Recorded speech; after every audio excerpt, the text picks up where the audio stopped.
Hello, Wes Wise, Salinas resident, president of the co-president of the Salinas Monterey County Homeless Union.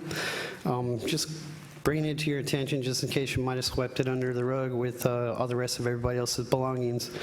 There is a position paper on sweeps that the Coalition of Homeless Service Providers put out, asking for at least a week between the notice and for them to make contact with people before you take out an encampment, try to set them up with services, put porta potties and dumpsters, cite the specific health and safety concern that's really bothering you. Right now, we got a lot of people that are on the sidewalks, and that's a lot more dangerous than being off the road. I mean, on public space, especially when it's just basically a vacant lot that nobody's really using. You know, these are people, these are your citizens, it's your constituency, whether they vote or not, they're still your constituency, and they're your responsibility, especially the way you treat people. Shows a lot more about you than what we're trying to portray about them. So I hope that when you have a sweep notice, that you do the week, you actually participate with your partnership, the Coalition of Homeless Service Providers, at every jurisdiction, not just only you, but every jurisdiction. This is what they'd like to see. And you know, let's be positive difference, not just drive people out, but provide a foundation. You know, we give a lot of clothes, we give a lot of food, but permission to be somewhere is what people really need right now. Then you know, we can provide shelter as a tent or whatever they're already living in, because I didn't pay for it, you didn't pay for it. It's already what they have. Let's stop taking their stuff. Please, stop the sweeps.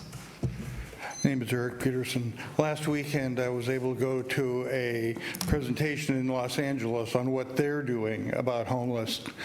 And they're not worrying about temporary shelters. They don't want temporary shelters. They're going directly to permanent housing. And they're apparently, I don't remember the statistics off the top of my head, they're having a great deal of success at this.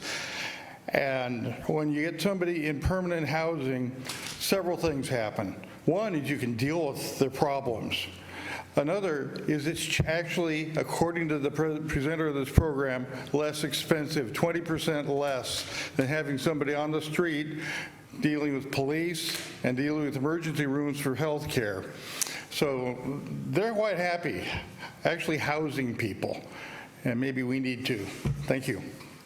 I'm Denise Parrot. I live over here off of Church and Clay.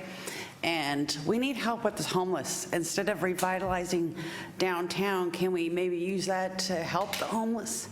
I mean, I go around and I take pictures of everybody sleeping in bushes, sleeping in the windows. And I just took my granddaughter home, and I was driving through the library, and I see a homeless guy with Uriski security right here, and the homeless guy over here peeing, broad daylight. And what does the security guy do? Nothing. He tells us to move along. And I think I emailed Mr. McShane, or at least I tried to, but I've got a bunch of pictures that I've been posting because it's really sad. Instead of revitalizing what's already there, how about revitalize for our neighborhoods, for something more better for the homeless issue? It keeps getting swept under the rug. We've had 2 meetings, and I haven't really seen any difference. I mean, I see it's just so bad, and it stinks. They're leaving their clothes in lots by my house. If my granddaughter would have been with me and saw this guy's private part, how do you think I would have reacted? I don't even know. It's uncalled for. These homeless, I mean, porta potties, or what about the building over here that's been vacant for how long? Can't they turn that into some type of a shelter? Or even like somebody had mentioned before at another meeting, Fort Ord has been empty for how long? There's plenty of buildings there. I mean, we need help with this homeless issue. I'm gonna continue to go and take pictures of the homeless issue to even try to solve something. I'm only one person, but a lot of us are upset. I'm so upset I'm just shaking, because they shouldn't have to live like that. I've seen a family with 3 kids sleeping in a vehicle. You know how cold it is at night? I'm a grandmother, that made me sad. I'm blessed to have a house, but these people don't. Just homeless, please. Thank you. Hi, good afternoon, Honorable Mayor and City Council members.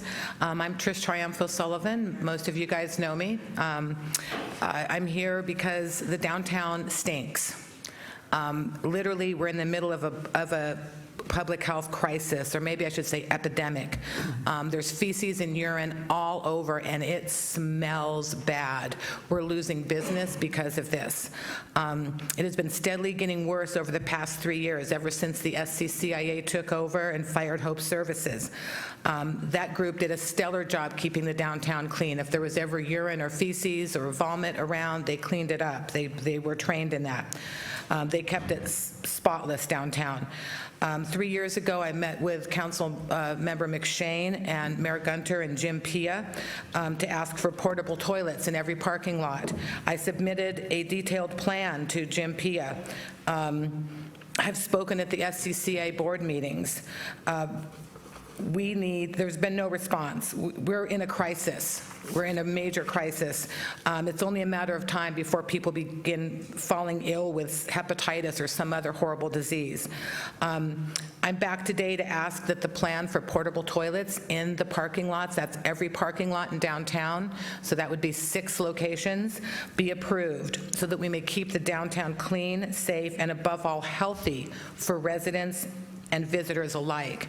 This needs to be addressed before any shovel hits the earth for any downtown revitalization, because if we cannot keep it clean now, I don't know how you guys think you're going to keep it clean after this is done, right? It's not happening. Thank you very much. Thank you. Hello, my name is Mary Ellen Goyette, and I'm a homeowner on Church Street for the last 35 years.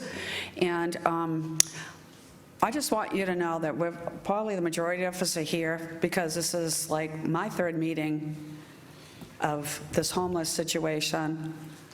I've had many people that are homeless going up and down my street. I've seen them defecate, I've seen them urinate. How would you all feel if that happened in front of your street or in front of your home? We have children. We live in a neighborhood where there is multiple schools with the YMCA right there. And I'm saying 3rd meeting, and what's being done?